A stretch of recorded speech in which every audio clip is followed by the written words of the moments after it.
काल जी काही खोपोलीमध्ये आमचा सहकारी मित्र मंगेश काळोखे याची निर्घृण हत्या राष्ट्रवादी काँग्रेस पक्षाचे इथले जिल्हाध्यक्ष असलेले सुधाकर घारे आणि त्यांच्या सर्व सहकाऱ्यांनी मिळून कट रचून काल जी काही हत्या त्या ठिकाणी करण्यात आलेली आहे त्याचा आम्ही पहिल्यांदा सगळे शिवसेनेच्या वतीने आम्ही जाहीर निषेध करतो।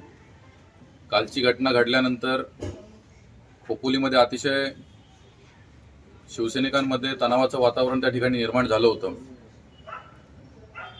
पोलिसांनी सुद्धा आम्हाला त्या ठिकाणी आश्वासन दिलं की त्या सर्व जे काही त्याच्यामध्ये आरोपी आहेत त्यांच्यावरती कठोरात कठोर कारवाई करून आम्ही त्यांना जेलबंद करू।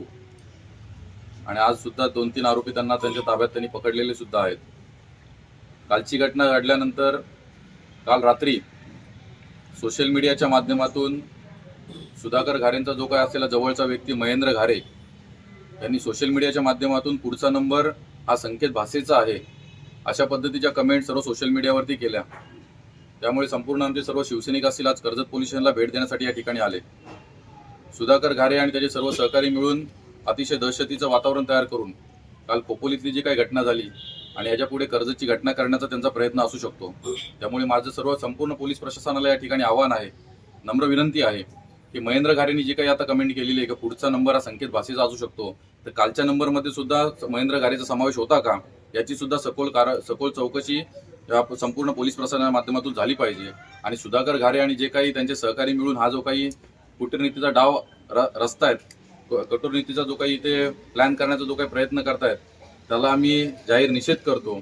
आम्ही सुद्धा शिवसैनिक आहोत, त्याच्यामुळे जे काही सुधाकर घारेने हे जे काही चुकीच्या पद्धतीने जाऊन आमच्या लोकांवरती हल्ले करून जे काही करण्याचा प्रयत्न करतायत हे त्यांनी थांबवावं, हे या व्हिडिओच्या माध्यमातून मी त्यांना आवाहन करतो।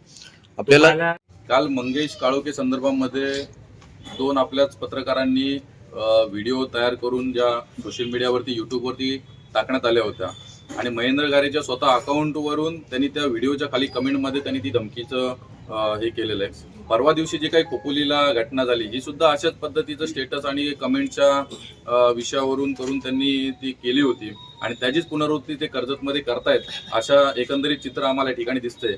त्यामुळे जो काही महेंद्र घारे आणि त्याला पाठिंबा देणारा सगळा सुधाकर घारे हे सर्व मिळून हे सगळे एकत्रित पद्धतीने ते डाव रचतायत आणि हा जो काही चुकीच्या पद्धतीने त्याने जायचा जो पायंडा या ठिकाणी पडताय हा अतिशय चुकीचा आहे आणि पोलीस प्रशासन यांच्यावरती कठोरात कठोर कारवाई झाली पाहिजे। कालच्या सुद्धा गुन्ह्यामध्ये सुधाकर घारे असतील, त्यांच्या पक्षाचे असलेले भरतभाई भगत असतील, हे त्याच्यामध्ये आरोपी आहेत। त्याच्यामुळे त्यांच्यावर सुद्धा कठोरात कठोर कारवाई होऊन त्यांना जेलबंद लवकरात लवकर केलं पाहिजे। आमच्या जीवाला सुद्धा या ठिकाणी धोका तयार झालेला आहे, त्याच्यामुळे अशा पद्धतीने जाऊन ते चुकीचं राजकारण या ठिकाणी करतात। त्यामुळे माझं पोलीस प्रशासनाला विनंती आहे की त्यांच्यावरती कारवाई लवकरात लवकर व्हावी। आम्ही ही जी काही कमेंट त्यांनी ह्या व्हिडिओच्या खाली केली होती त्यावरून आम्ही पोलीस प्रशासनाला या ठिकाणी पत्रव्यवहार केलेला आहे। ते आता त्याच्यावरती FIR सुद्धा या ठिकाणी घेत आहेत आणि त्यांनी आम्हाला आश्वासन दिलेलं आहे की महेंद्र घारेवरती आम्ही लवकरात लवकर कारवाई करू आणि जे काही कालच्या याच्यामधले आरोपी जे होते सुधाकर घारे असतील आणि भरतभाई भगत असतील त्यांना लवकरात लवकर जेलबद्ध करण्यामध्ये आम्ही प्रयत्नशील राहू। पोलीस संरक्षणाची मागणी तुम्ही केली का?